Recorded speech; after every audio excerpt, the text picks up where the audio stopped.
Hello and welcome to Locked in the Green Room with me, Matt Holborn. Now, the Green Room is the musician's limbo, and it's where we sit and wait for our gigs to start. And as musicians now, we're currently finding ourselves in the position where we're waiting for our gigs to start again. So, I'm asking you to join me in this virtual Green Room where I'm going to be chatting to musicians from all over the world, all types of music, all aspects of music, about how they are dealing with the current situation. We're going to be covering everything and anything about living in this new world of social distancing. Have you been doing? Well, I've been very well. Yeah? Well, a little bit ill. You were ill? All of us, actually. Ah. 3 of us. But, well, nothing. Well, we don't know. Maybe we had it in a light form. Yes. Or we didn't. We had something else. But we'll never know. No. Is it quite difficult to get tests done in Belgium? No, you're not in Belgium, you're in Spain. I'm in Spain now. As long as you're not in danger of dying, you won't get a test. Yes. Yeah. That's what I heard, and I'm not gonna bother either. I mean, it's not like the last place I want to be now is in a hospital or a dentist or any of that sort. For the moment, it's a good idea. Yeah, that's a good call. I agree. So let's just keep healthy as much as we can, and if we have a bit of a cough or a bit of a this or that, let's just not fuss about it. Yeah. That's what we have. Well, and then it will pass. Yeah. So, how have you found your suddenly being given a large amount of free time, but being confined to the house? Very agreeable, actually. Well, for one thing, I had a pretty calm period coming up. So until the end of April, I have 5 concerts cancelled, I think, which is not huge. Yes. For such a long period of time. Yeah. But I mean, more sad is that my kids were going to come, and my dad was going to come to see the kids from Hungary and all that, and all that is just not going to happen. And of course, we bought the flights, and we'll never see the money back. Yeah. Well, yes. Well, okay. That's. But I mean, concert-wise, there's 3 concerts that we would have played with Les Violons de Bruxelles that still have not been, as yet, not been cancelled, but I'm pretty sure they will be. Yeah. On 24th, 25th, and 26th of April. Those I regret because that's really one of my favorite bands. The other 2 things were, I mean, not my own projects. They were fine, but I can easily not go to play them anyway. So I mean, so and luckily enough, I'm living with my beloved Liana, and she is also an incredible violin player. Yeah. So just hearing her practice a couple of hours every day is incredibly inspiring. I was just thinking yesterday, like, I wish I had been challenged like this, like 15 years ago. Just seeing someone just practicing things that for her are totally basic. That for me, that I've been practicing for 15 years, but always in the same way. And she keeps practicing them in different ways, which means that she has a much more thorough knowledge of those same things. Yeah. Because she's always looking at them from another angle. Like, even if you would like just say, let's say a silly scale in E flat, and instead of, or let's say A flat, and you're doing 4 octaves, and you would just start it off from the high point. Like it's something that you hardly ever do. Yeah. And she would start it off from the last octave, and then go down. Or anything. And I mean, anyway, it's not that interesting. It's just technical nonsense, but it would have been nice to have been challenged in such a daily way like this. it's fantastic, and so I'm enjoying this or that, and we're playing every now and then a couple of notes together as well. Yeah. Working out some new Hungarian things or some. I just posted some Yeah. little video of Pour que ma vie demeure, Yeah. which is one of my all-time favorite Django tunes. And yeah, I mean, I don't mind at all. Well, we have this small kid around, and she's very cheery. But there's many other there are many other people who find themselves suddenly like without anybody to play with. Yes. Which is a bit the case anyway here in San Sebastian for me, because it's not like there's people in town with whom I could go and hang out and jam. There's nobody. Yeah.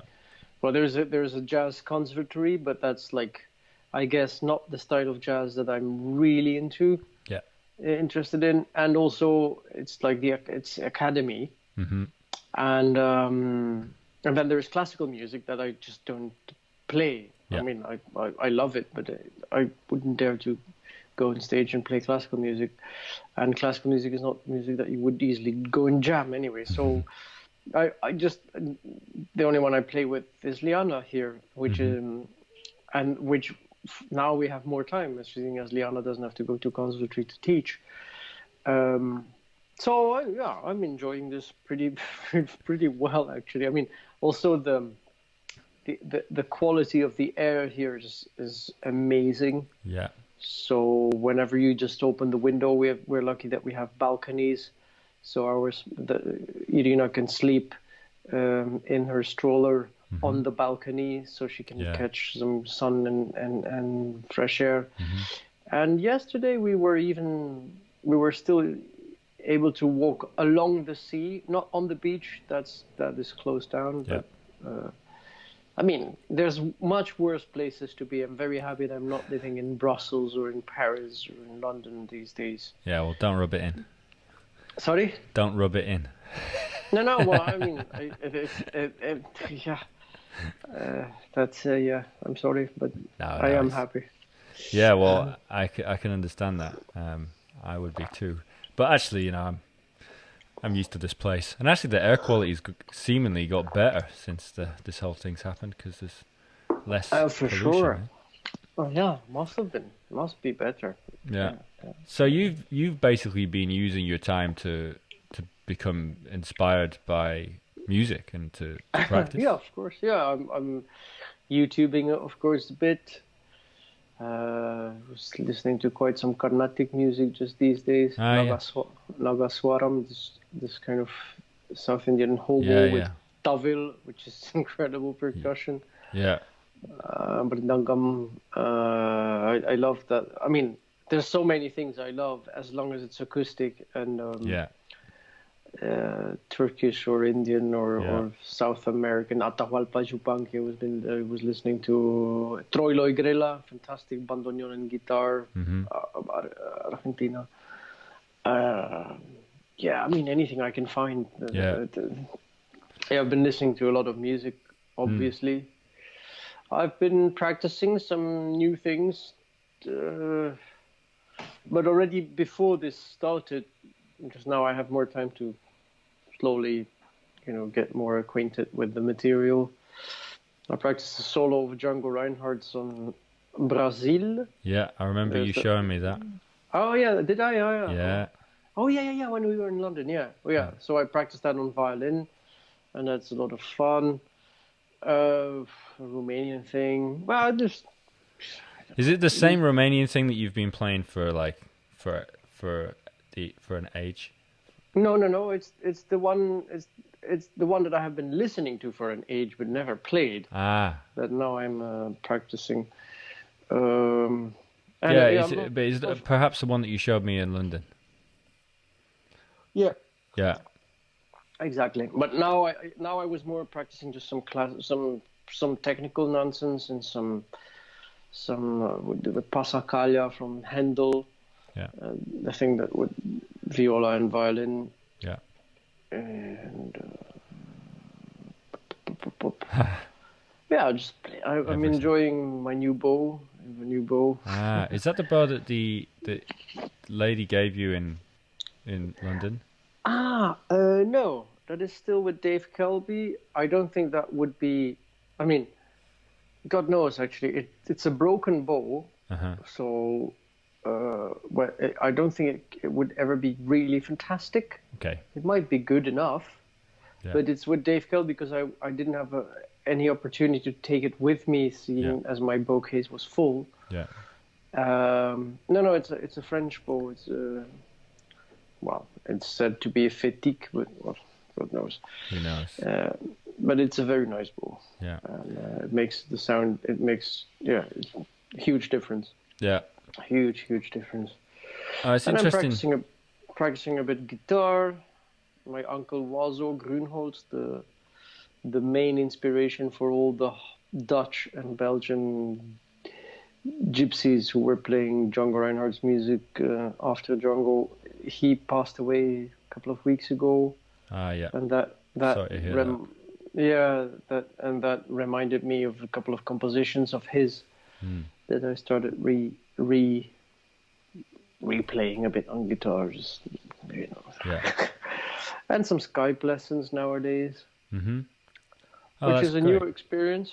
Yes. Yeah. Yeah. Oh, that's cool. So you're work. offering Skype lessons to people at the moment then? Yep. Yeah, Skype or WhatsApp or whatever people. Yeah. Either way. Yeah. So it's interesting you were talking about Indian music, Carnatic music. I've just come back from learning a bit about that in Kolkata. Ah, yeah. How was I'm that? really glad that I managed to make it because it was at the start of all of the coronavirus stuff. Yeah. It was amazing. I was there for a month. Ooh. Spent time with a sarod player and just learning about how the rag works and basically how Hindustani music works. So not the Carnatic stuff, but I saw some amazing performances because it was around the same time that it was that time of year. Our winter is like the time of year in Calcutta for concerts. So there's concerts every night. Ah, okay. I saw a bunch of different Carnatic violinists, which was amazing. Must have been, yeah. Yeah, and it's so I've actually myself been just practicing that stuff for the last little while. I've just been working on that. I've never practiced or tried to learn these things. I know some of the basics, thanks to Fabrizio Casol and people that I worked with, and meeting some Indian people every now and then, and listening to podcasts and blah blah blah. Yeah. So I have a vague, very basic idea about rhythms and about scales going differently up as they go down, and certain notes that need to be emphasized and all that. And I mean, if you just listen, you can hear, you can understand this and that. But then how they are doing the ornaments, mostly for the Carnatic, is totally incomprehensible. Yes. For me, how they manage to keep all these slides so well in tune. Yeah. All over the place. Well, it's a bit to do with how they hold it as well, I think. Because they hold the violin. Well, I hope so, because otherwise I would see no reason why you ever would think of holding a violin that way. So I hope it has some, Have you tried it? No. Nah. Well, I think when you try it, you see, you see why for that music it works. Okay. I actually am not learning like that. I'm trying to learn just being able to do it held up, and I know I've seen some violinists do that, and I feel like that happens as well. Then in India, or we're not Indian? Indians, yeah. Oh yeah. Like mainly Indians who have studied Western classical music as well. And then were they Hindustani or Carnatic? I mean, north or south? North. I've seen North Indians do it, and I think the difference is, there's loads of massive differences with the two. Oh yeah.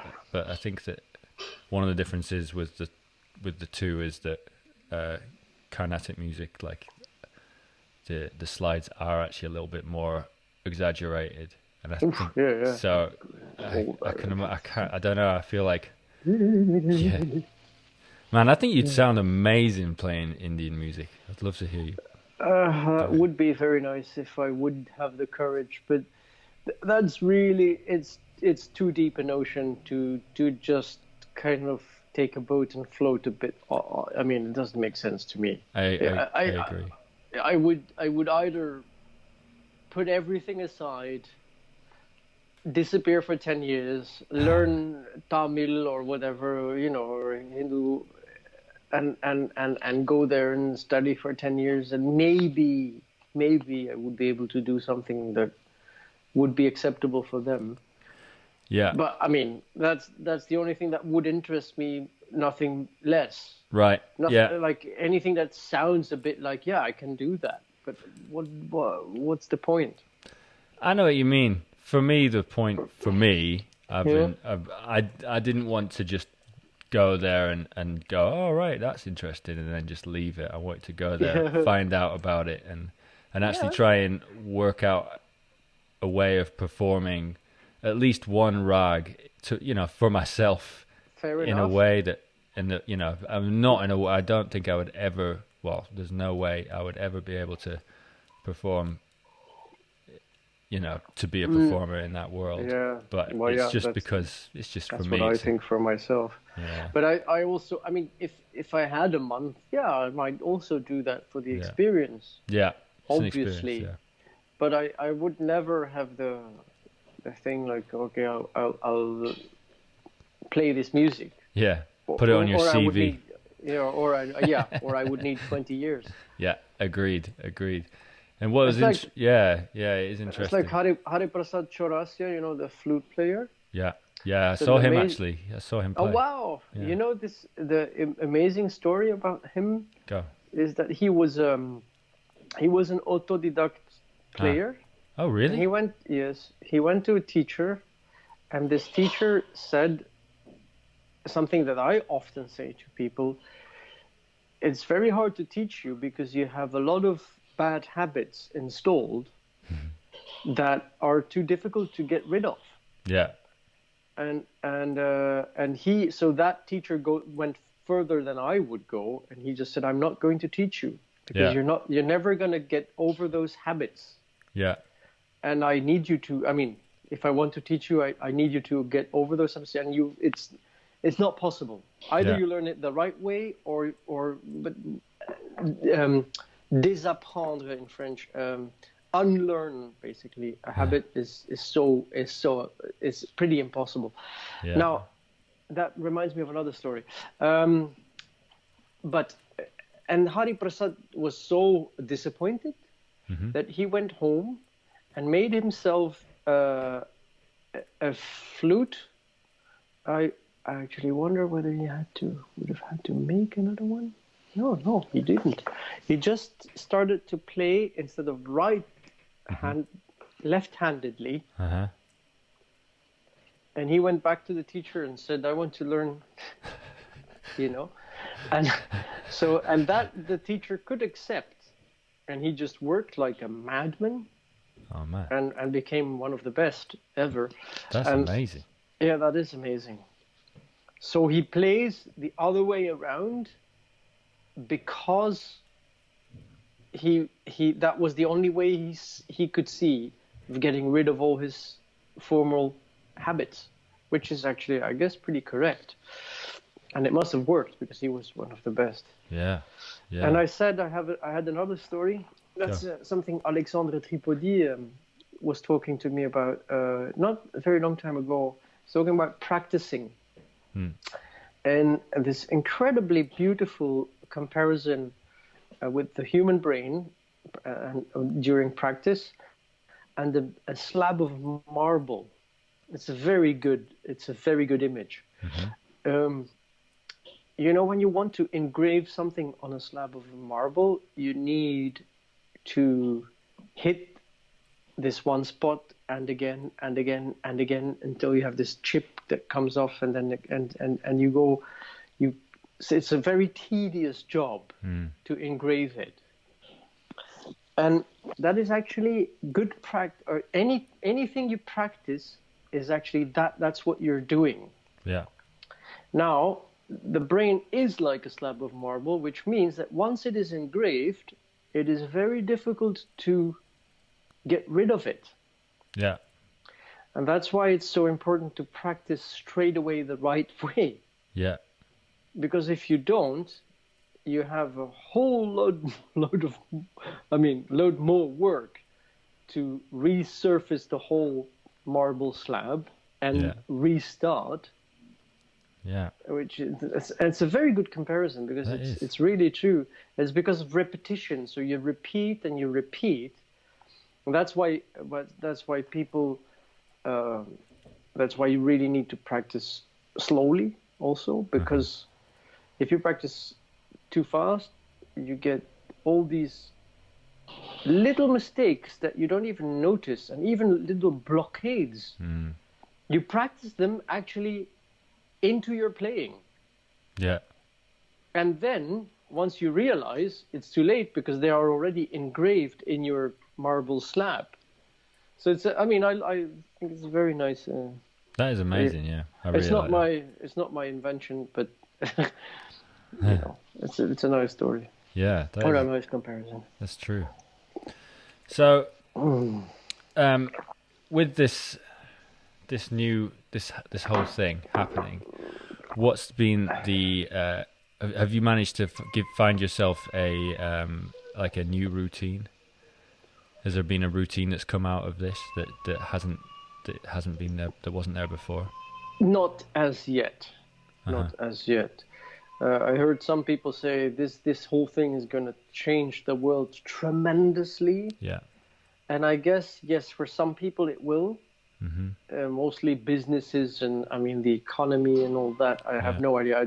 I'm not, even though so-called I studied economy, I'm really not well placed to judge all that. Yeah, that's totally ridiculous. I didn't know you studied economy. When was that? Well, that was just in secondary school. Okay.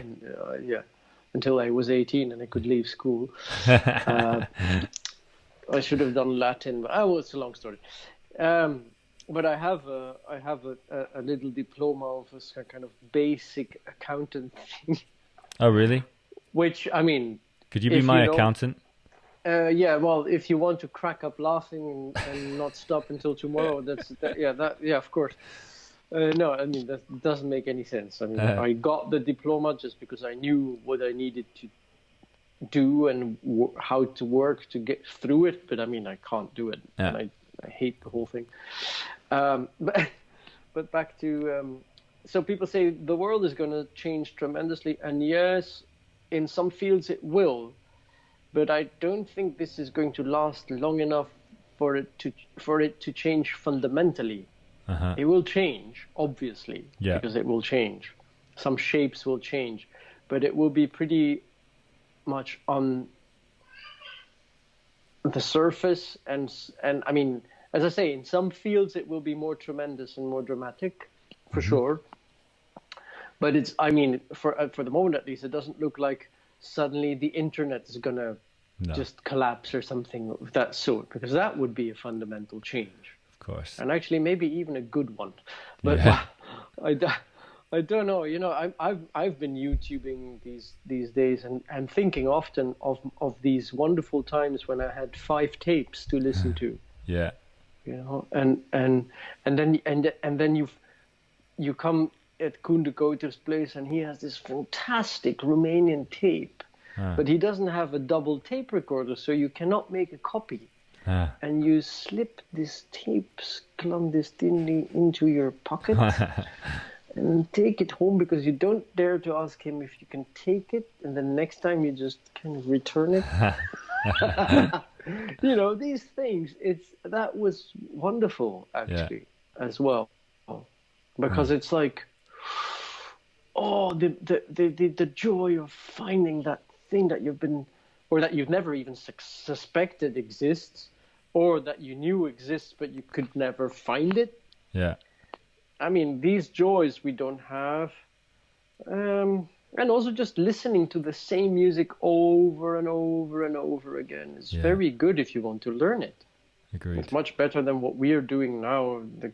Listening to a bit of Carnatic stuff and a bit of this and a bit of African, and then some Sydney Bish, and then some Hungarian. Oh, that's also nice. Yeah, there's this Romanian.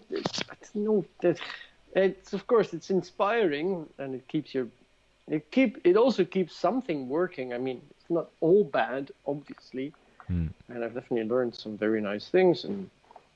But internet. I mean, if the internet would collapse, that would be a tremendous change. I don't think we're gonna get that kind of thing. No. So to go back to your question, no, I haven't had a new routine because it's habits are. It's this engravement in this marble thing, and it's not. We have been. It's only a week or something, or maybe 10 days. What is it? I don't even know. I mean, it's not. I think it's it's not about that 10 long. days. No, it's not. Yeah. No, I guess to be honest, Tcha, you're a new dad, so you're not gonna have your routine's not gonna your routine's gonna be crazy anyway, isn't it? Yeah, well, there's that as well. Of course, yeah. There's not we don't already sleep through the nights and all that, and then you try to save the other one some sleep, so you and all that. Yeah. And then there's these online lessons and all. So I mean, we're trying to divide our time as well as we can. Yeah, yeah. So do you reckon music's going to be affected much by this in the long term? I have no idea. I have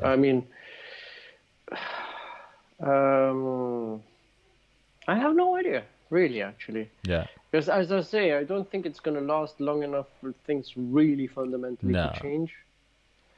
And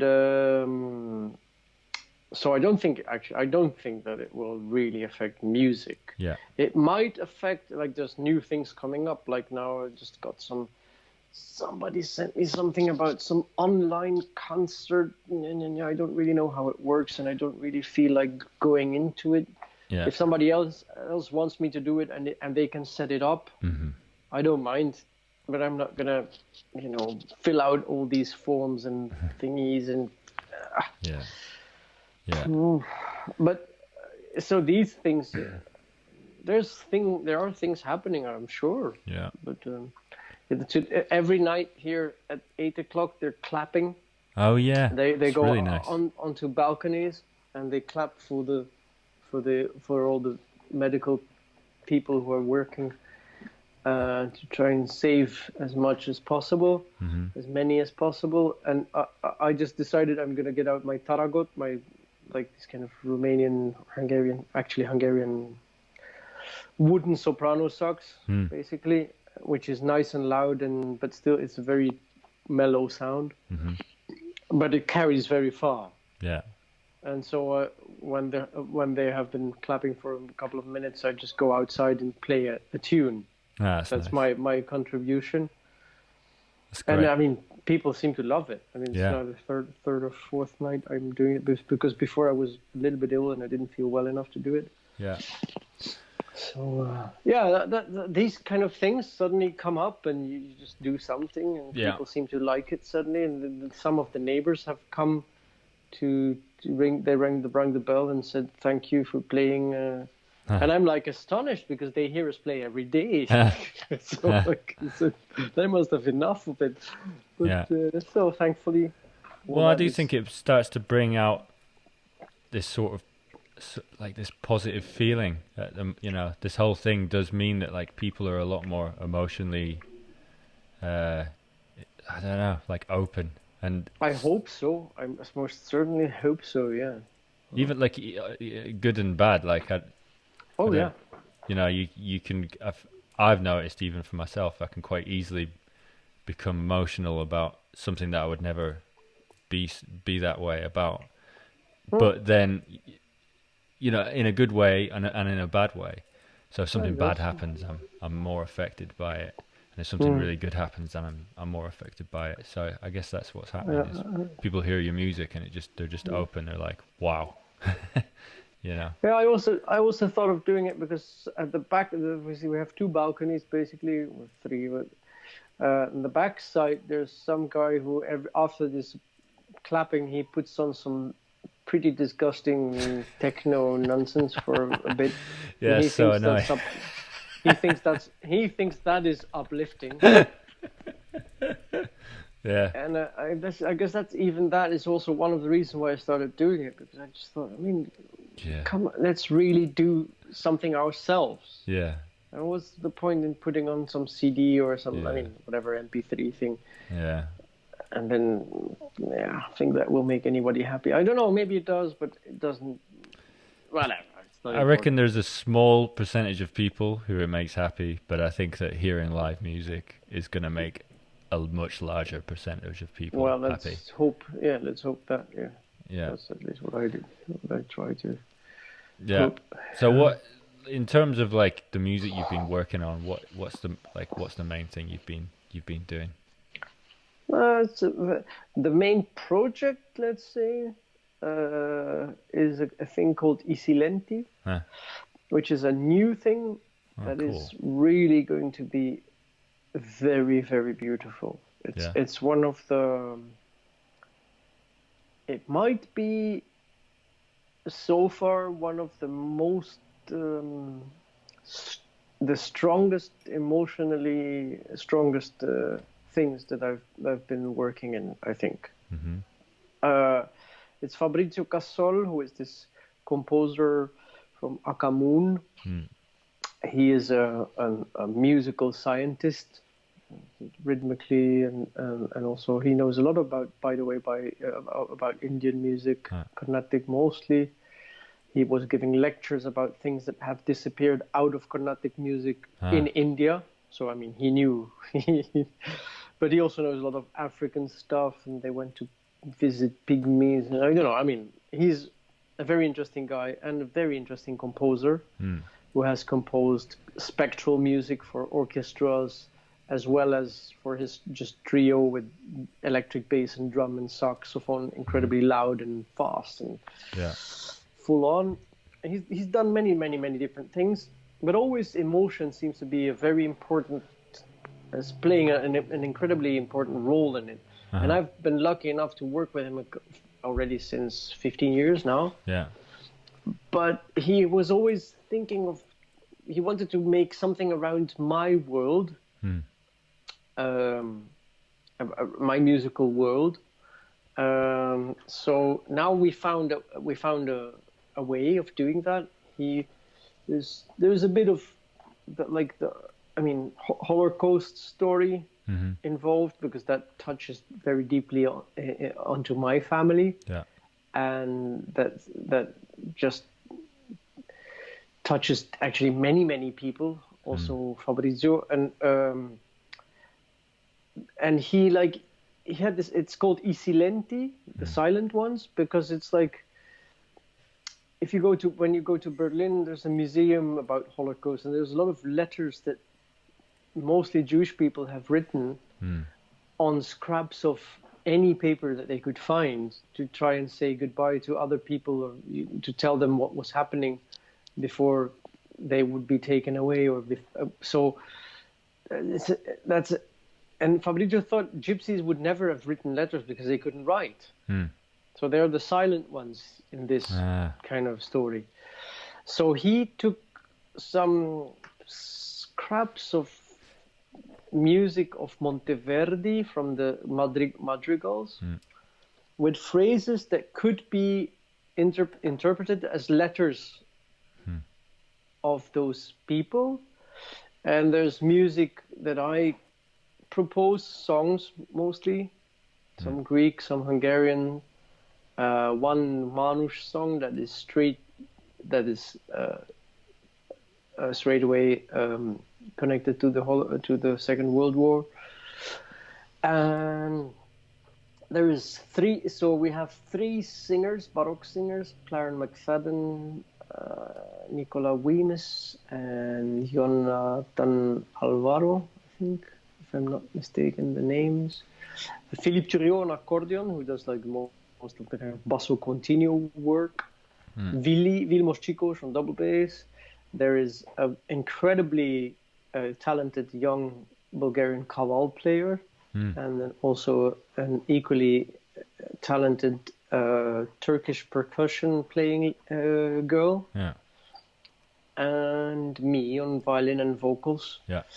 And it's like we have been already working since a year, every now and then, but all of our agendas are very full. So that I mean, it's slow, and it's very, very detailed and complicated music, and all the transitions. I mean, it's 1 hour and a half. But I'm astonished at how well Fabrizio can estimate the impact of things even before they work, because he's composing all that and he knows this is going to work like this and that. And we did a run through a couple of weeks ago, and it was a slap in the face for many, many people who came to see it. It's like, so in August we're going to do 10 days of rehearsing. Yeah. And then in November, 2 weeks, and in December, and then in January, at the end of January next year is a premiere. I don't know if it's ever going to get to the UK with the whole new situation, and crisis and money and all that, but it will be playing definitely in Belgium and in France, and I hope many other countries, because it's really going to be something pretty amazing. Yeah. So that has been taking a lot of my attention and energy. There's still Les Violons, and there's the more sleeping projects still, the Budapest Gypsy Orchestra, Carlotta Sag Trio, Tatavla. They're all alive, but kind of winter sleep thing. Yeah. I'm definitely still working on repertoire and trying to keep the old things in my head and to get some new things, and a lot of jazz. I'm definitely a lot into jazz these days, old jazz. Yeah. So with this project you're talking about, is that like, have you worked in that way before with a composer, with something that's so heavily composed? Yes, but not around my own world. So yes, I've done that a couple of times, and mostly with Fabrizio, and enjoyed that a lot. Also with Dick van der Harst, a composer, multi-instrumentalist from Holland who lives in Belgium, very good. Also one of my tutors, basically. With Herman Schamp as well. We did a lot of his compositions and works, and I've done that, and I like that a lot. I like that a lot, actually, if the music is good. There is a little thing called Mediterranean Quartet. I've heard that, yeah. Yeah, that's also, Great. it's basically Mattia Livrero's music. And I do these things and I like them. You enjoy working like that, that's cool. Oh, yeah. Yeah. Oh, nice. Yeah. So, what are your plans for the rest of the week? No plans. Just live, and play, make some nice food. Yeah. Try to make as many people happy as possible. Make some calls to friends that I haven't spoken to for way too long. Yeah. I'm kind of every day I'm doing a couple of those. Yeah. That's maybe one of the real advantages of this, is that you suddenly think, I have this friend, and actually we should have and could have and never did, and blah blah blah. Yeah. Let's just have a good chat. Yeah. Yeah. That's very nice.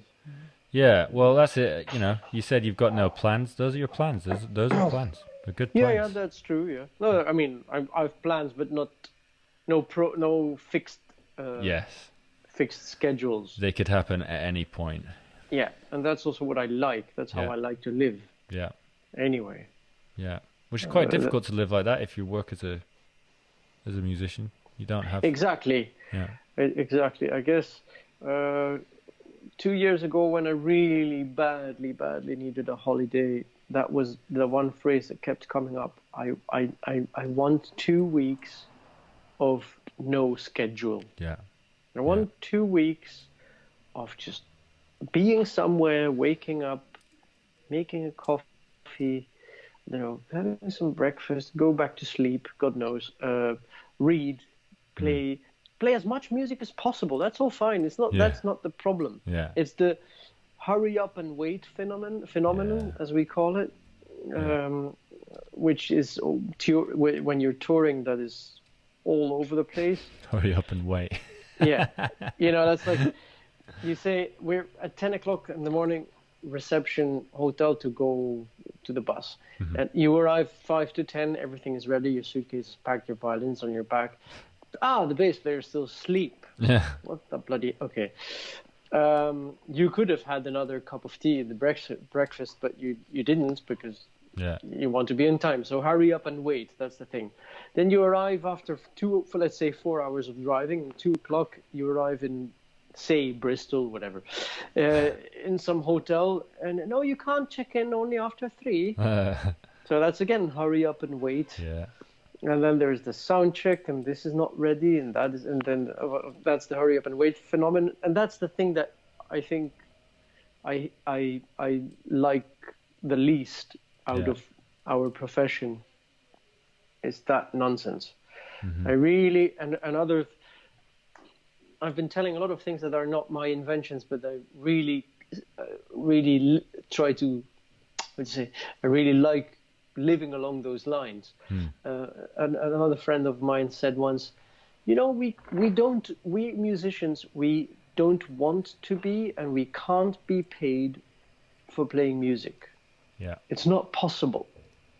That's not what we're paid. We're paid for the hurry up and wait. That's what we are paid for. Yeah. To wait on airports for the plane that is late and that you miss the other plane. That's what we want to be paid for. Yeah. But we cannot be paid for the actual music making is a present. Yeah. Is we share that. It's a gift to you, to all who like it. Yeah. And if we would need to be paid for all the hours that we have been putting into that music, that's just impossible. Yeah.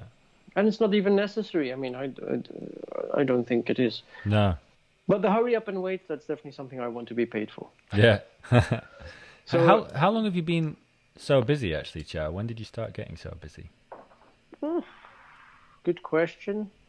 I would say the big start in my career was when I met Fabrizio Casol, and he absolutely insisted that I work with them for this performance called Vespers. That's 16 years ago. Yeah, 16 years ago. That was the big kickoff. That was like a thing of 160 performances in 1.5 years time. Wow. All over the world. So that was a lot of touring and a lot of hurry up and waiting, but also a lot of, because that was luxury in those days.